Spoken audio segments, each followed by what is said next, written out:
Hello student, study knowledge में विवेक आपका फिर से स्वागत करता हूं।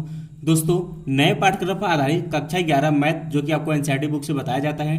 दोस्तों, इसमें हम लोग पढ़ रहे हैं सरल रेखा स्ट्रेट लाइंस। आज हम दोस्तों पढ़ेंगे प्रश्नावली 10.2 का भाग सेकंड। इसको 3 भागों में बांटा गया क्योंकि इसमें ज़्यादातर क्वेश्चन है और जो भी क्वेश्चन है वो इंपॉर्टेंट क्वेश्चन है।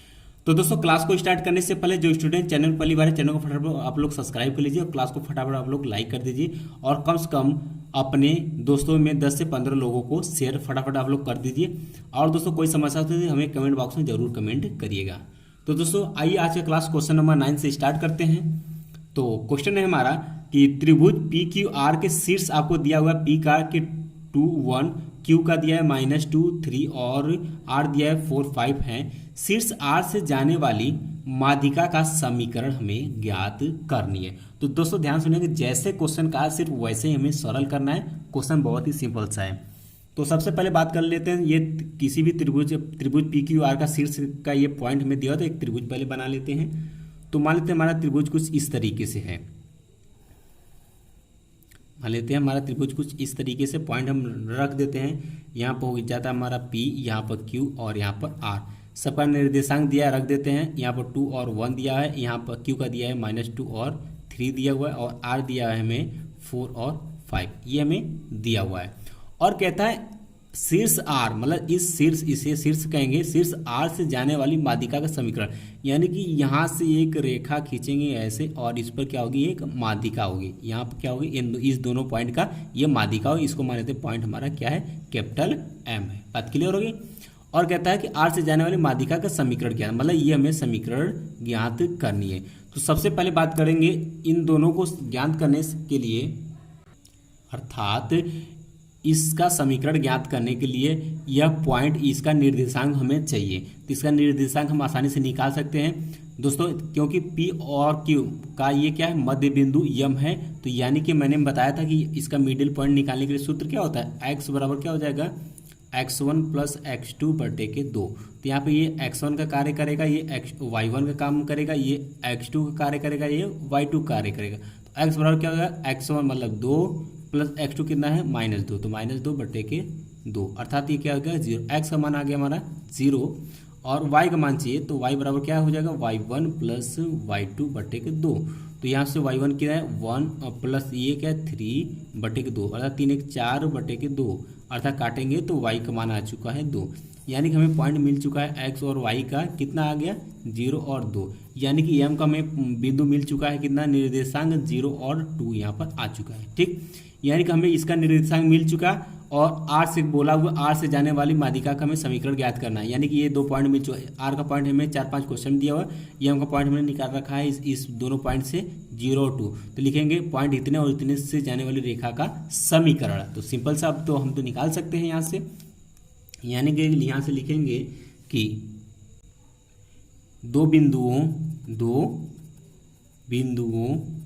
अर्थात किससे R कितना है हमारा 4 5 तथा M पॉइंट क्या है हमारा 0 और 2 से जाने वाली रेखा का समीकरण। तो दोस्तों सूत्र तो आपको पता है, सूत्र क्या होता है, y माइनस y1 बराबर m की जगह क्या हो जाएगा, देखिए m पता हमें नहीं है तो यहाँ पे लिखेंगे y2 माइनस y1 बटे के x2 माइनस x1 कोष्ठ में x माइनस x1। ये सूत्र हमने पिछले क्लास में मैंने आपको बताया था। ठीक, अब फटाफट वैल्यू पुट कर दीजिए। इसको मानेंगे x1, इसको मानेंगे y1, इसको मानेंगे x2, इसको मानेंगे y2। अब हमें सिर्फ वैल्यू पुट कर देनी है यहाँ पर। तो यहाँ पर मान रखते तो y माइनस y1 कितना है 5, तो 5 रख देंगे। y2 का मान क्या है यहाँ पर 2 माइनस y1 कितना है 5 है, बट x2 का मान क्या है 0 माइनस x1 का मान क्या है 4। ये क्वेश्चन में x माइनस x1 क्या है 4। अब इसी को हमको सरल कर लेना, तो यहाँ से हो जाएगा y माइनस 5 बराबर यहाँ क्या हो जाएगा -3 बचेगा, नीचे गया -4 क्वेश्चन x माइनस 4, ये बचेगा माइनस कैंसिल, इसका गुणा इधर करा दे तो क्या हो जाएगा 4y माइनस 5 का 20 हो जाएगा बराबर यहाँ पर 3x माइनस 12 हो जाएगा। सबको इन दोनों को इधर लेकर आते हैं तो क्या हो जाएगा 3x माइनस 4y प्लस है तो माइनस हो जाएगा और ये माइनस है तो प्लस 20 माइनस 12 बराबर 0। अब इसको थोड़ा सा सरल करेंगे तो क्या हो जाएगा 3x माइनस 4y और इस 20 में से 12 चले जाएगा, क्या बचेगा 8 बचेगा बराबर 0। ये आपका रेखा का समीकरण यही आएगा और ये आपका क्या होगा आंसर होगा। तो दोस्तों ध्यान से समझा करिए, जैसे क्वेश्चन कहता है उसी तरीके से हमें सॉल्व करना होता है। देख सकते हैं कितना सिंपल सा क्वेश्चन है। आइए अब क्वेश्चन नंबर 10 देखते हैं। तो दोस्तों स्कूल से ही बेहद मैं पढ़ाऊंगा और लगभग सभी क्वेश्चन मैं सॉल्व करके आपको समझाऊंगा ताकि आपको लगाने में प्रॉब्लम ना हो। फिर हमारे पढ़ने के बाद, हमसे पढ़ने के बाद आप घर पर बैठकर सभी क्वेश्चन को 2 से 3 बार आप जरूर सॉल्व करिएगा। इससे क्या होगा कि आपका बेसिक सब कुछ क्लियर हो जाएगा।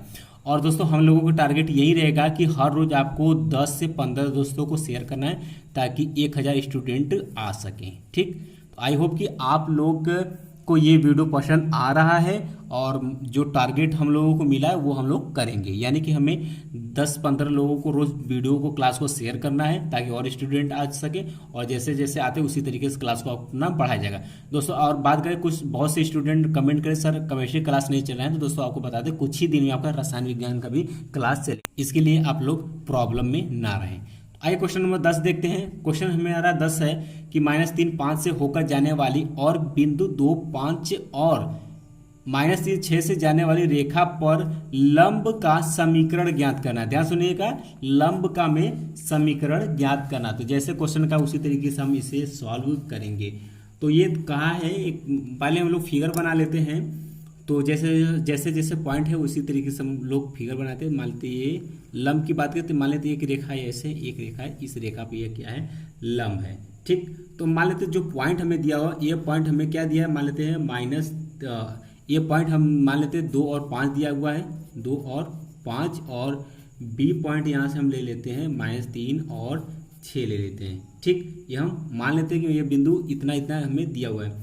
तो यहाँ से मान लेते हैं ये जो P पॉइंट है और ये हम मान लेते हैं ये P पॉइंट दिया हुआ है। P पॉइंट हमें दिया -3 और 5 ये दिया हुआ है। तो P पॉइंट हमें दिया -3 और 5, कहता है इतने से होकर जाने वाली और बिंदु 2 5 और 3 6 से जाने वाली रेखा पर ये लंब है।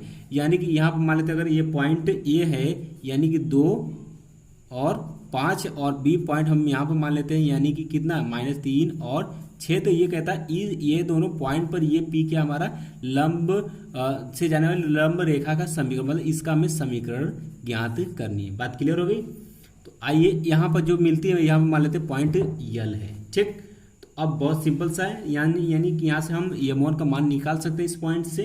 तो लिखेंगे कि बिंदु A और B से होकर जाने वाली रेखा का ढाल या प्रवणता, इतने से होकर जाने वाली रेखा का प्रवणता, तो यम बराबर क्या हो जाएगा y2 - y1 अपान x2 - x1, यही सूत्र होता है।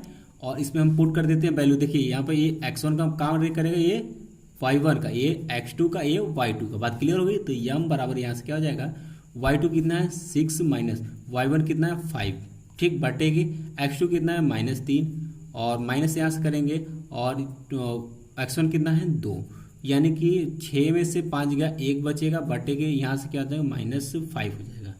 ठीक, यानी कि m का मान हमें मिल चुका है, m बराबर -1/5 आ गया, इतना आ गया।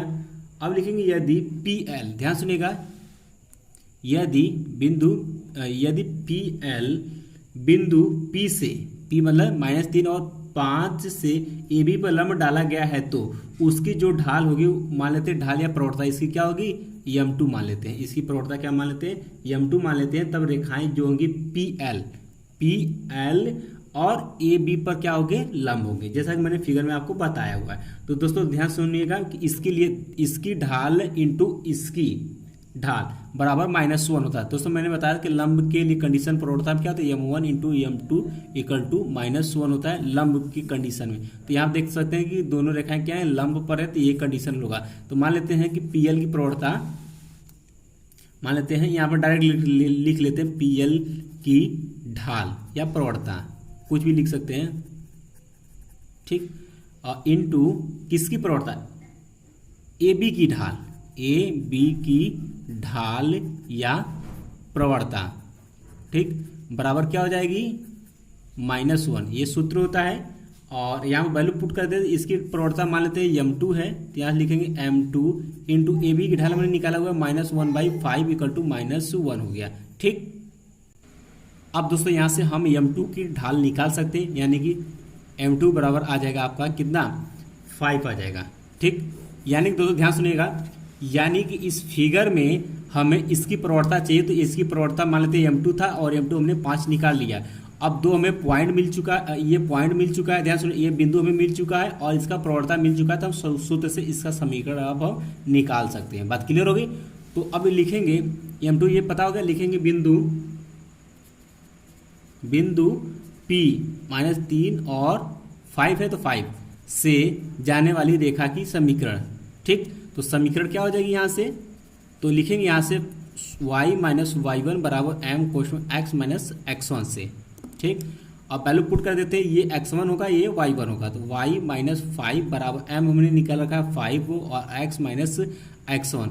x1 यहाँ से क्या हो जाएगा, यहाँ पर -3 है तो ये +3 हो जाएगा। इसी को सरल कर ले तो y - 5 बराबर ये हो जाएगा 5x प्लस क्या है 15। इसको इधर लेकर आते हैं 5x -y और +15 + 5 बराबर 0 हो जाएगा। और यहाँ से हम कह सकते हैं 5x -y + 20 बराबर 0, और ये आपका क्या होगा समीकरण आएगा और यही आपका क्या होगा आंसर होगा।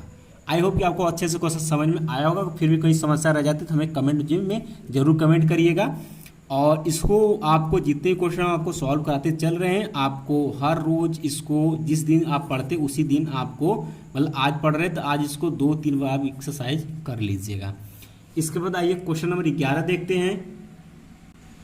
क्वेश्चन नंबर 11 हमारा कि एक रेखा में दिया हुआ है, एक रेखा 1 0 तथा 2 3 बिंदुओं को मिलाने वाली रेखाखंड पर क्या है लंब है तथा उसको एक समद्वय यानी कि अनुपात में विभाजित करती है, तो रेखा का समीकरण हमें ज्ञात करनी है। तो मान लेते हैं कि माना वो रेखा क्या है, रेखा क्या है ए बी, बिंदु यहाँ पर ले लेते हैं, ए हमारे दिया हुआ है 1 और 0 और बी पॉइंट हमें दिया हुआ है 2 और 3 से होकर जाती है। तो यहाँ से ए बी की ढाल निकाल लेते हैं, ए बी की ढाल या प्रवणता सेम बात है, तो यहाँ से निकालेंगे तो क्या जो y2 क्या y2 - y1 बटे के x2 - x1 से, तो वैल्यू पुट करेंगे तो क्या आ जाएगा, यहाँ से देखिए x1 y1 x2 y2। ठीक, तो 3 - 0 बटे के 2 - 1, यहाँ से हो जाएगा ये ढाल जो होगी इसकी ए बी की ढाल, तो यहाँ से क्या आ जाएगा आपका 3 बटे के 1।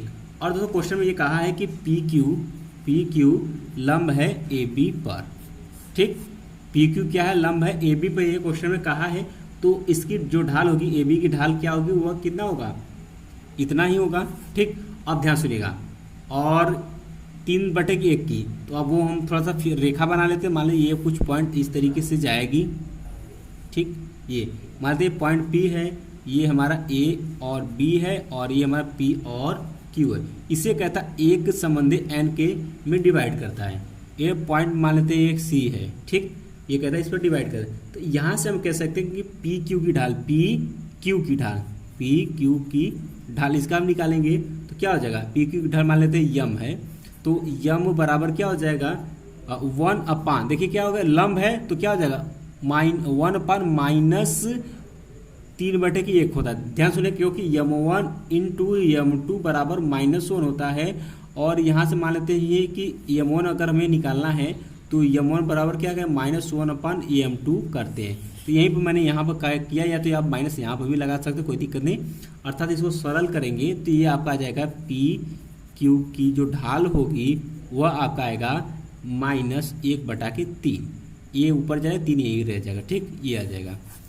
अब दोस्तों लिखेंगे कि पी क्यू रेखा ए बी को बिंदु सी पर प्रतिच्छेद करती है, साथ ही बिंदु सी जो है रेखाखंड ए बी को एक संबंधी एन के अनुपात में बांटता है। तो यहाँ से सी पॉइंट अगर हम निकालेंगे तो सी पॉइंट हम इस तरीके से निकालेंगे, ध्यान सुनिएगा 1 × 2, ध्यान सुनिएगा पॉइंट रख देते हैं, इसका पॉइंट क्या है 1 और 0 और इसका पॉइंट क्या है 2 और 3, तो रख सकते हैं। जब 1 × 2 ठीक प्लस फिर n × 1 लेंगे। ठीक, ये सूत्र होता है बटे में n+1 हो जाता है, आपने हाई स्कूल में पढ़ा होगा। ठीक, और इसके बाद इसको लेंगे तो यहाँ से लिखेंगे 1 × 3, अब इसको लेंगे तो इसको लेंगे 1 × 3 + n गुणे 0 लेंगे y1, ठीक, बटे कि आपका यहाँ से क्या हो जाएगा 1 प्लस एन हो जाएगा। ये सूत्र होता है दोस्तों, ठीक, इसी पर मैंने इसको लगाया हुआ है। तो यहाँ से सी पॉइंट हमारा क्या आ जाएगा, यहाँ से क्या हो जाएगा 2 और यहाँ पे एन, अर्थात यहाँ से आ जाएगा एन प्लस 2 बटे के एन प्लस 1, ये पॉइंट आ गया। और इसका करेंगे तो 3 और बस 3 आ जाएगा, 3 बटे एन प्लस 1, अर्थात सी का पॉइंट हमें मिल चुका है। अब लिखेंगे, अब रेखा पी क्यू का समीकरण लिखेंगे। अब रेखा पी क्यू का समीकरण लेंगे। तो समीकरण के लिए सूत्र वही y माइनस वाई वन बराबर एम कोष्ण x माइनस x1 से। तो यहाँ से लिखेंगे जहाँ हमारा x1, ध्यान सुनिए, x1 का मान क्या है, x1 का मान क्या है n प्लस 2 बटे के n प्लस 1, और y1 का मान क्या है 3 बटे के n प्लस 1, और यही वैल्यू यहाँ पर पुट कर देते हैं, ठीक। तो दोस्तों ध्यान सुनिएगा, यहाँ जब पुट करेंगे, यहाँ पर लिख लेते हैं, जब पुट करेंगे क्या हो जाएगा y माइनस y1 की जगह पर 3 बटे के n प्लस 1 हो जाएगा बराबर m का मान हमने निकाला है जस्ट माइनस 1/3, यहाँ पर निकाल रखा है पी क्यू की ढाल माइनस 1/3, x माइनस x1 की जगह पर रखेंगे n प्लस 2 बटे n प्लस 1। अब इसी को सिर्फ इसी समीकरण को आपको सॉल्व कर लेने हैं, आपका आंसर आ जाएगा, ठीक।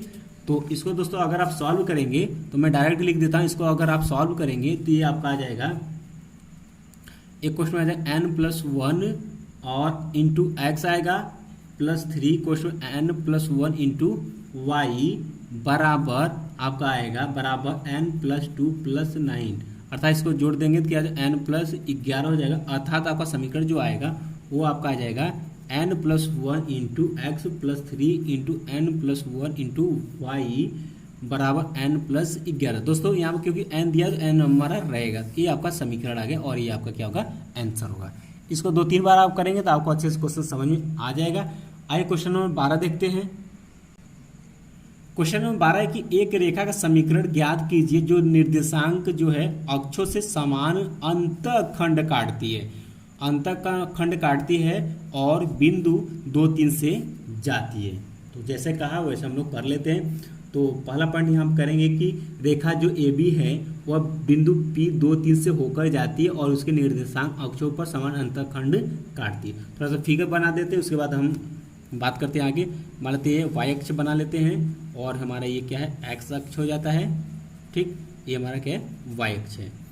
तो मान लेते हैं पॉइंट एक अंतःखंड बना लेते हैं, ए बी पॉइंट मान लेते हैं ए है और ये हमारा बी है, मतलब एक्स और वाई पर एक रेखाखंड ए बी क्या है अंतःखंड काटती है। और यहाँ से बिंदु पी, ध्यान सुनिए, बिंदु पी क्या हो जाएगा, पॉइंट पी ले लेते हैं, कुछ इस तरीके से जाएगा, ठीक। और ये पॉइंट हमें क्वेश्चन 2-3 दिया हुआ है, मान लीजिए ये पॉइंट हमें क्वेश्चन 2-3 दिया हुआ है। और दोस्तों आपको बता दें कि ये है कोण आपका क्या होगा 45 डिग्री होगा, ठीक। और ये हमारा क्या है जो कि एक्स डैश है वो आप जानते हैं। और ये पॉइंट मान लेते हैं यहाँ पर हमारा सी हो गया और ये पॉइंट हम मान लेते हैं ओ, ठीक। और यहाँ जो काटता है ये पॉइंट हमारा डी मान लेते हैं। तो यहाँ से ओ ए बराबर ओ बी होगा, ओ ए बराबर ओ बी होगा, ठीक। और कोण बी ए ओ 45 डिग्री होगा। कोण ध्यान सुनिए, कोण बी ए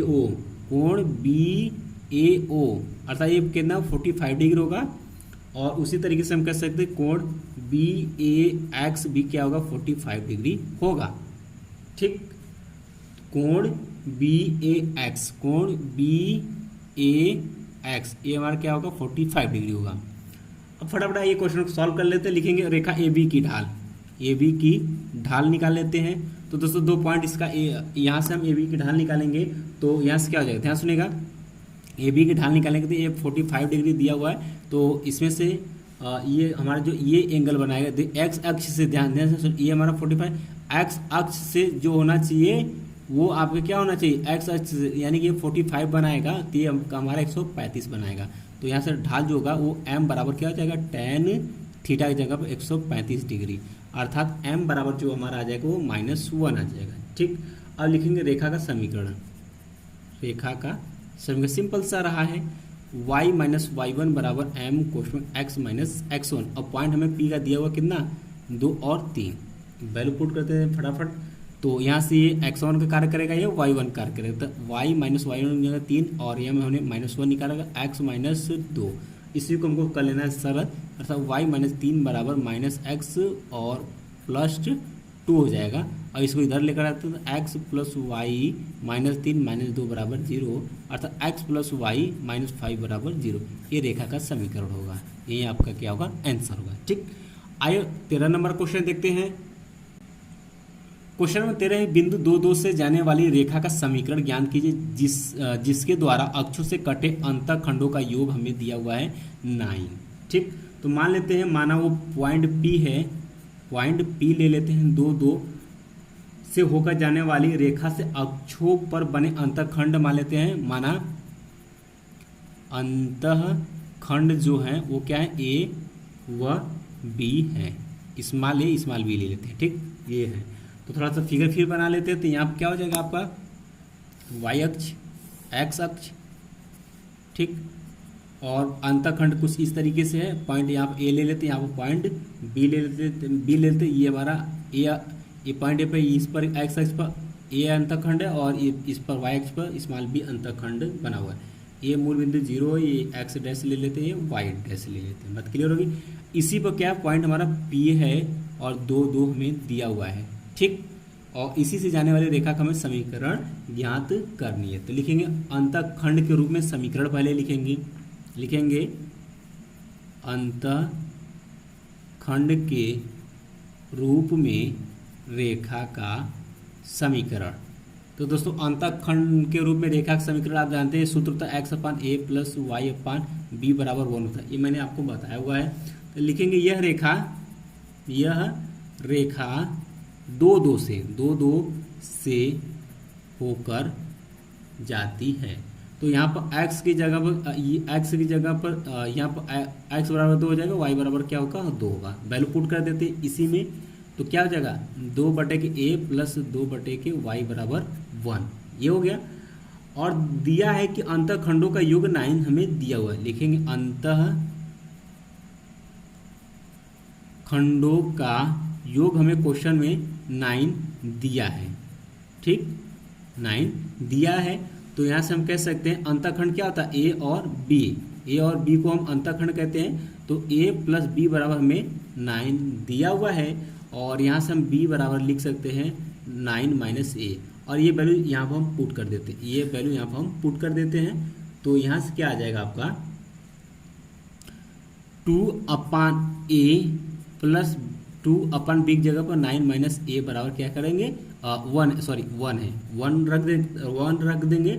अब इसको सरल करेंगे, तो किस तरीके से करेंगे, a और 9 माइनस a एलसीएम ले लेते हैं। यहाँ पर 2 कोष्ट क्या हो जाएगा 9 माइनस के a प्लस 2, यहाँ पर क्या हो जाएगा a बराबर क्या हो जाएगा 1। इसका गुणा इधर करा देते हैं, सबका आपस में गुणा करा देते हैं। तो यहाँ से क्या 9 दूना की 18 हो जाएगा, माइनस 2a हो जाएगा, यहाँ से प्लस 2a बराबर इसको गुणा कराएंगे तो क्या हो जाएगा 9a माइनस a स्क्वायर हो जाएगा। ये आपस में क्या होंगे कैंसिल, इसको सबको एक तरफ इस सभी को इधर लेकर आते हैं। तो a square minus 9a plus 18 बराबर 0 हो गया यहाँ से। तो अब इसका हम गुणनखंड कर लेते हैं। तो इसका जब गुणनखंड करेंगे तो ये आपका छत्रिक 18 यानी a square minus 6a minus 3a plus 18 बराबर 0। अब इसको कॉमन लेंगे, गुणनखंड करेंगे तो ये आएगा एक क्वेश्चन में a माइनस 6, एक क्वेश्चन में आएगा a माइनस 3 बराबर 0। अब अलग अलग जीरो करेंगे, जब अलग अलग जीरो करेंगे a माइनस 6 बराबर 0 करेंगे, a बराबर यहाँ से 6, a माइनस 3 बराबर 0 करेंगे तो a बराबर यहाँ से क्या आ गया 3 आ गया। यानी कि हमें a का 2 वैल्यू प्राप्त हुआ, a बराबर एक 3 आया, एक 6 आया, और एक 3 आया, एक 3 आया, एक 6 आया। ध्यान सुनिएगा।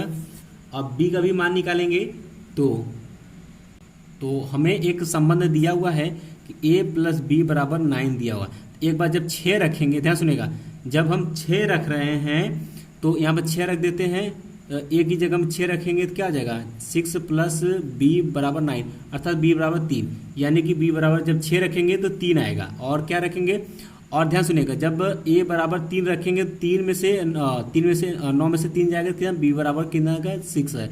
जब 3 रखेंगे तो 6 आ जाएगा। यानी कि हमें a और b का मान यहाँ पर निकल चुका है। अब आगे हम लिखेंगे कि जब a बराबर 6 तथा b बराबर 3 हो तो रेखा का समीकरण, लिखेंगे रेखा का अभिष्ट समीकरण क्या हो जाएगा? सूत्र तो वही रहेगा, एक्स अपान ए प्लस वाई अपान बी बराबर 1। और ए और बी का हमने मान निकाल रख देते, तो एक्स बटे के ए की जगह पर 6 प्लस वाई अपान बी की जगह में क्या हो जाएगा 3 बराबर 1। एक तो ये आपका आंसर आएगा। और थोड़ा सा इसको सरल कर लेते, थोड़ा सा सरल कर लेते हैं। सरल करने का तरीका ये है कि इसका एलसीएम क्या हो जाएगा 6 हो जाएगा, और इसका गुणा इधर करते हैं, ये हो जाएगा आपका 3x प्लस 6y बराबर यहाँ पर 18। एलसीएम 6 दूना के 18 ले लेते हैं, तो यहाँ से ये आ जाएगा। तो अब इसमें से 3 कामा लेंगे तो क्या x प्लस 2y बराबर के 6 होगा। चाहे तो आप 6 एलसीएम लेकर फिर सॉल्व करेंगे, यही समीकरण आएगा। ठीक, एक आंसर ये आपका आएगा। अब अगला लिखेंगे कि जब a बराबर 3 लेते हैं और b बराबर 6 हो तो रेखा का अभिष्ट समीकरण। ठीक, सेम लिखेंगे। तो यहाँ से क्या जाएगा x अपान ए प्लस वाई अपान बी बराबर के 1। वैल्यू पुट कर देते हैं, तो यहाँ से x बटे के a की जगह पर 3 प्लस वाई अपान बी की जगह पे 6 बराबर 1। कितना हो जाएगा? यहाँ से एलसीएम ले लेते हैं, कितना 6, तो यहाँ से क्या हो जाएगा, ये हो जाएगा आप यहाँ से 6 लेंगे एलसीएम, तो यहाँ से क्या हो जाएगा 2x प्लस वाई बराबर के 6 बटे में आ जाएगा, इधर बड़ा 6 आ जाएगा। ठीक, आपका एक आंसर ये आएगा।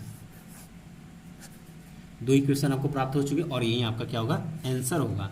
ठीक, आई होप कि आपको क्वेश्चन नंबर 13 अच्छे से समझ में आ गया होगा। उसको सभी क्वेश्चन को आपको 2 बार एक्सरसाइज अच्छे से कर लेनी है। बाकी शेष बचे हुए क्वेश्चन को हम लोग नेक्स्ट क्लास में देखेंगे। तो दोस्तों मिलते हैं नेक्स्ट क्लास में, तब तक के लिए जय हिंद जय भारत।